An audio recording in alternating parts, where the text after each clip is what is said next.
What's up, everybody?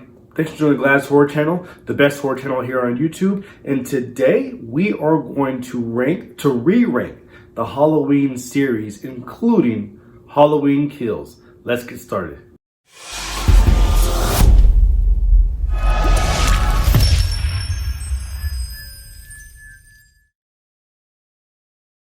So with Halloween Ends finally wrapping up production, I felt it the perfect time to re-rank the Halloween series to include Halloween Kills. Now, a lot of times, I can't speak for you, but I know for me, I get excited in the moment and I might react to something in the moment. And as time goes on and like the excitement wears down, I think on it more. Things that I might have ranked one place before might not be there anymore just because of a rewatch. You get older, you look at things differently, and you kind of change your lens on how you view things. So I went back and I rewatched this entire series.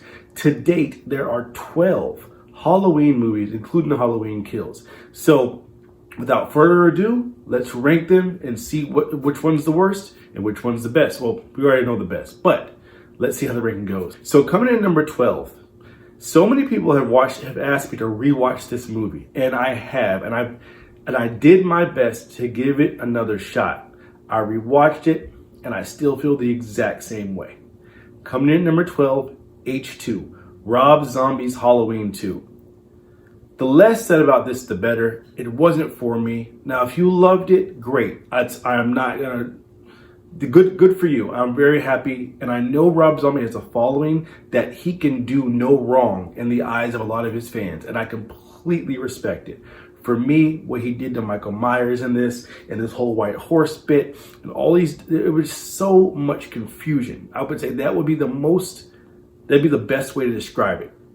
Utterly confusing. It was just a confusing movie, and to call it a Halloween movie, it'll always be at the bottom of the barrel for me, always. That's my number 12. Coming in at number 11, now this might have changed. I can't remember my last ranking, but I think I changed these around a little bit. My number 11 is Halloween Resurrection. I think I might have had this originally above Rob Zombie's Halloween 1, but if it wasn't for how bad H2 was, this would have been the worst of all. Busta Rhymes using karate on Michael Myers. That's it. That's all needs to be said. That should never happen in a Halloween movie. Not when you have a villain that has had such a lineage of being such a badass. Nothing against Busta Rhymes. I do enjoy his music. They don't go hand in hand. And he should never have been in this in the role that he was. If he was to be in this, he should have been a quick kill and had a nice little cameo. Everybody go home happy. That's one of my issues. Another issue with this movie, now, a good part about this movie, I did like the beginning with Jamie Lee. Now, the reason to explain how Myers survived, it makes sense, but it's such a stretch. Like, it is such a stretch, even for a horror, by horror standards. So, and then the characters in this were just, no one was likable. Nobody was entertaining. No one drew you into this movie. So this is my number 11 for sure. Coming in at number 10, Rob Zombie's Halloween. Now, I liked the movie in the beginning part. Even that had parts I didn't like. I didn't like the whole upbringing of Michael Myers with the broken family and the dysfunction and all these different things. That I didn't need that as a backstory to Michael Myers. We have that with so many villains and killers over time, and it's just played out, and you don't need to use it with someone so iconic. So I could do without that. Having said that, showing young Myers become, like when in the kill scene in the forest, is one of my favorite kills in all the saga, all the series. So it has that going for it. Once adult Myers gets the mask back, though, it becomes a complete retread. A watered down retread. A not as good retread as the original John Carpenter Halloween. when this was supposed to be a new vision. And the only part of this that was a new vision was the very beginning, and only a fraction of that part that I actually enjoy. So this is definitely my number 10. Coming in at number 9, I have to go with Halloween 5. And it hurts my heart to say this because I liked Michael Myers in this one outside of the tier, the one part that has nothing to do with that's the way it was written. I have a problem with that. Outside of that, I like Michael Myers in this. Characters, well, Tina was a big drawback to this movie. And not just that, the biggest drawback to this movie was at the very beginning of it, what they did with Jamie Lloyd. The way Halloween 4 ended was magnificent. It was perfect, and it could have set a tone for a whole new different direction to go with Halloween that would have still made sense to the original. Because to me, I'm okay with branching off into different avenues, but keep it centered to what it was originally. And the way it ended, had 5 carried on from that, it would have been perfect. No matter what happens from this point forward, after the beginning, it now turns into just another Halloween movie, which there's nothing wrong with that. But the setup was here, and when it started down here, and then it just became pretty, pretty in the center there. So that's gonna be my number 9. Coming in at number 8 for me, I think I put this higher before, but after some more thinking of it, I had to change it around. Number 8 for me is gonna be Halloween 3. Now, that's not to say Halloween 3 as a standalone film is not a good horror movie, because it is. It is. Why it has to be number 8 for me is because we're talking about a horror movie franchise, the Halloween franchise as a whole. And this movie doesn't further the franchise in any way. It's not involved in the franchise in any way, maybe a very, very minute way, because there are mentionings of what happened in 1 and 2, but it's completely by itself. So when you're looking at continuity, you're looking at from a saga and a series standpoint, it doesn't fit. The only reason why it's not lower is because the ones I just mentioned just aren't very good. They're just not very good at all. This at least was a good movie, a good horror movie. It just wasn't. It should have been called Halloween. It's the same way I feel about the Rob Zombie ones. Call it something else. Make the killer some other name. I had no problem with it. But this is going to be my number 8 for sure. Halloween 3. Coming in at number 7, I'm going to go with The Curse of Michael Myers. Now, when I was a kid and I first watched it, this is one of my favorites, because this is one of the most brutal Michael Myers there are.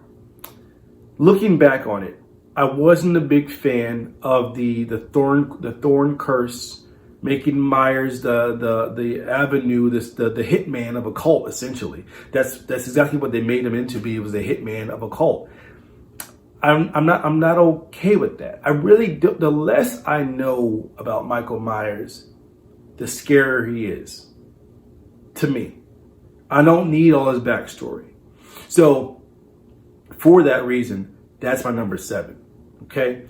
Coming in at number 6, this is when from everything out from here gets really, really tough.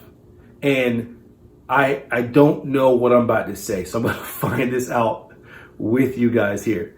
Okay, so let me think about this for a second, because this is kind of tough. Okay. My number 6 is going to be Halloween Kills. And I'm probably going to change that some other time here. Here's the thing about Halloween Kills. Michael Myers was his best. Bar none. His absolute best. Most vicious, most violent, borderline like martial arts. Like it was kind of like watching a martial arts movie in certain scenes. But I can take that, not even saying that, this was a showcase of Michael Myers, and that's what we're all here for. The problem with that was everything around Michael Myers wasn't that good. It wasn't that good. If you gave me the H2O story and movie with Halloween Kills Michael Myers, it would have been perfect. It would have been perfect. The acting, everything that would have been H2O here would have been perfect. I just couldn't do it. I couldn't put it any higher. And it still pains me to say it at number 6, but everything wrapped around it, the evil must die. Tommy Doyle thinking he was like, the first thing he's gonna do was like, I'm gonna grab a bat. Like, I mean, I knew he hadn't seen him in years, but soon as he grabbed that bat, everybody knew how it was going to end for that guy. So there was no more edge of your seat when it came to once they met, how things would go down. You know what I mean? And he was a big part of the movie. So those are some of the reasons of why, compared to the other Halloween movies, this has to be at number 6. And it hurts me to say that, okay? But it has to be. Coming in number 5, Halloween 4. Halloween 4 was one of my favorites as well. As a kid growing up, I loved the carryover from part 2 and how Michael Myers survived.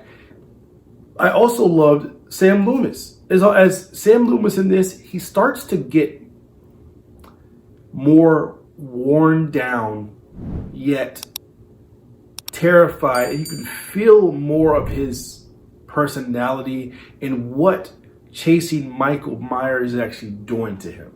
Physically, emotionally, he's starting to tear down, to crack a little bit, chasing this thing that just cannot be killed. And I love, now this is how they use the mob mentality in this movie first, before Halloween Kills. And the way they did it in this one, to me, didn't hurt the film.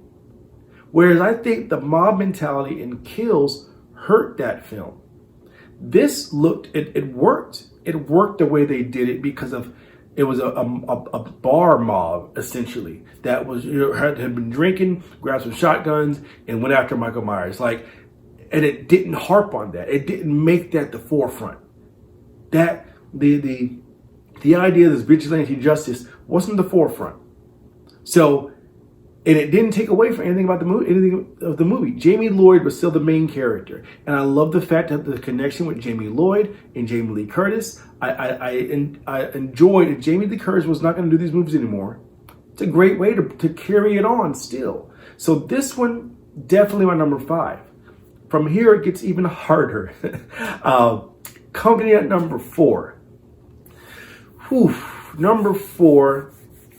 I'm going to have to go with Halloween H2O. And I think I might have put Halloween 2018 in this spot before. Halloween H2O was amazing. And just like everyone I'm about to mention, I might say the same things. They're all very, very good. And it's very, very hard to differentiate. It's like such a minute difference for me. And it may change again. But Halloween H2O was the first time to show the trauma. Now, they did it in Halloween 2018, but the trauma of Jamie Lee Curtis and the fact of her changing her who she was and moving and trying to bury her brother, who at that point was her brother, but couldn't, and her what she was dealing with was resonated onto her son, projected onto her son, and seeing what he's going through and how he can't handle it. He wants to live a regular life and put it behind him, but she can't, and she's not allowing him to. So that whole dynamic was good. Now we can get onto Michael Myers with the mask changes and stuff, whatever. I'm not going to nitpick when it comes to a mask. It's more so of the presentation of Michael Myers, the killer. And this reminded me a lot of the original Halloween. The Michael Myers in this was stealthy but vicious. He was getting cars and driving around the same way he was doing. It seemed more akin to the Michael Myers from the original, and outside of the look. And I love the end. This should have been the way that the series ended, and no one would have been upset about it, because it had finality to it, and it made sense in that finality. So that's my number 4. So briefly to my number 3, definitely is going to be Halloween 2, the original Halloween 2. That's my number 3. Halloween 2 carries on right from the night after Halloween. And Dick Warlock is one of the best Michael Myers. From the way he walked to just the way that he killed, this gave more depth to Michael Myers and the relationship between him and Laurie Strode. That's why this slightly edges Halloween H2O. But it's one of my favorite movies. I could, whenever it's on, I cannot not watch it. No matter what I'm doing, I have to watch that one. So that's my number 3. Coming in at number 2, Halloween 2018. When I first watched it, I liked it. And the more I watch it, the better it gets. Dr. Sartain was one of my sticking points originally in this movie. And the more I watch it, the more I understand where he's coming from. Because if you watch Dr. Loomis from Halloween 1 up to Halloween 6, he's getting more and more unhinged as time goes on, because he can't get through the Michael Myers, and it's killing him. I'm not saying that Samuel Loomis would have tried to do the same thing in order to get more inside his head. I'm not saying that, but that possibility is there. As a psychiatrist who couldn't get through to his patient, and he became obsessed with him and couldn't understand why he was doing what he's doing and wants to stop him, it's not outside of the realm of possibility. So you had that dynamic. Then you had a 40-year difference of Laurie Strode from the original. That dynamic of going back to the trauma, which was spilled onto her daughter, spilled onto her granddaughter, and affected all their families. And the town knew of Michael Myers. The town didn't come into play as much in Halloween Kills, but everyone was affected. And I think the story, and then on top of that, you had one of the best versions of Michael Myers. I mean, he was brutal. He wasn't as brutal as Halloween Kills, but he was definitely brutal in this one. And he was not taking any chance. He was not playing any games. He was just showing up, killing people, walking away. And that's all we want with our Michael Myers. I can't think of this being, the more I think about it, this is a solid number 2 for me, because this movie's really good, which leads me into number 1. The original. I'm not even going to waste your time with the build-up, because you know what it is. Anyone that's watched this series knows Halloween 1 is not only the best of the series, it's one of the best horror movies to ever be made. It was groundbreaking. I will go as far as to say, if it was not for the success of Michael Myers, we wouldn't see Jason Voorhees. For like a mass killer had to be successful in order for more to show up. And I mean, that might be a little bit of a stretch, but I think it definitely has something to do with it. And everything about this movie, from the score for John Carpenter, the direction of John Carpenter, Donald Pleasence with Samuel playing Sam Loomis, Jamie Lee Curtis, Michael Myers, everything in this movie was as perfect as it could have been for the time given. And the way that it ended, this was the first movie when I was a kid, when I saw it end, I'm literally looking out the back door and like checking all the, like I couldn't sleep that night, because I'm thinking, he got up and walked away and was breathing. So clearly he's in my backyard. You know, that's what you want from a horror movie. That's the lasting impression you want the people watching to feel. And that's what I felt, and I'm sure a lot of people my age, or not even my age, older, younger, doesn't even matter, felt the exact same way watching this movie. It's perfect. It is absolutely perfect.